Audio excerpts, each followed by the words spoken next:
जब सुने के होई भोजपुरी गाना बस बजे के चाही गाना।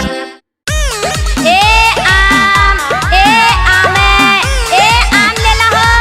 अरे आवा लोग ले जा हजरिया बीजू से नूरिया सब तरह के आम मिली कम दाम में। आवा लोग अरे ले जा। अरे बउआ किसुन भोग है।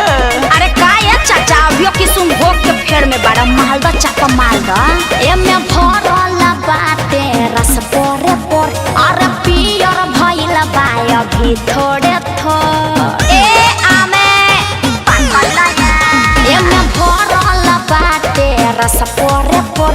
अरे पियर भइल बा अभी थोड़े थोड़े।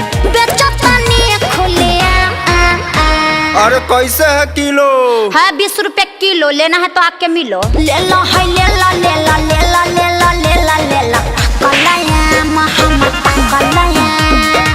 ले ला है ले ला ले ला ले ला ले ला ले ला ले ला कलाया महई कलाया। अरे अरे अरे अरे ऐसे कहे दब रहे हैं। अरे पैसा न दे रहे हैं, देख के न लेंगे।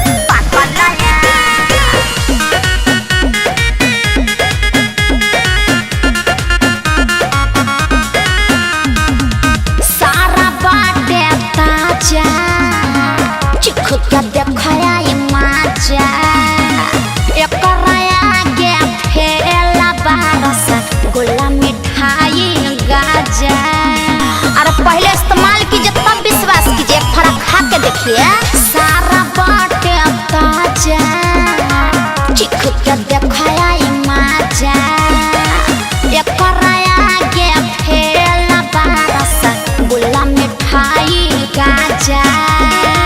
कमे पाए कर दाम दाम दाम। ओहो अरे लेवे के बता जल्दी लो हम के आगे भी जाए के बा। अरे तो इसका मतलब का पैसा न दे रहे हैं? पड़लका सरलका सब ले ले। सुनिए अगर लेना है तो डिस्टेंस में खड़े होके लीजिए समझे। सुनिए हमारी बात। का है सुनाइए। ले लो है ले ला ले ला ले ला ले ला ले ला ले ला कलाया महमत कलाया।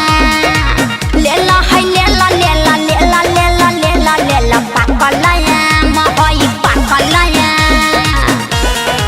देखिए ऐसे मत बोलिए। मेरे आम का पूरे जवार में चर्चा है। आधे से ही धंधा कर रहे हैं।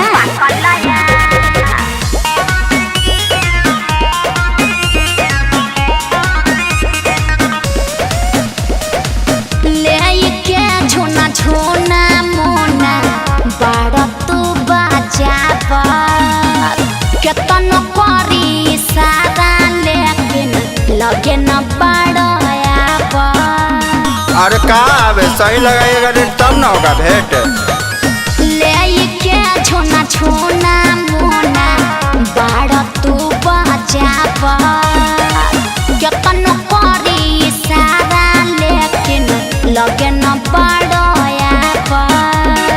और जोन तक खा ले बस बादाम दाम दाम। अरे कौन सी आप झमेला किए हुए हैं? जी लीजिएगा तो लीजिए ना तो जाने दीजिए। अरे गुस्सा मत कीजिए, गुस्सा को थूक दीजिए। बताइए फिक्स रेट का है? अरे ले तो लीजिए पहले रेट का बात कर लेंगे। ले ला ले ला ले ला हाय ले ला ले ला ले ला हमर कलाया हमर कलाया।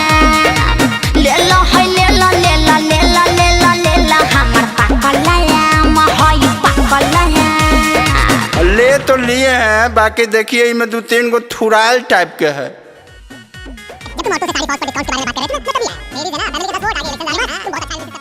बेचतनी खुले। अरे कैसे है किलो? है 20 रुपए किलो। लेना है तो आके मिलो। ले लो है ले ला ले ला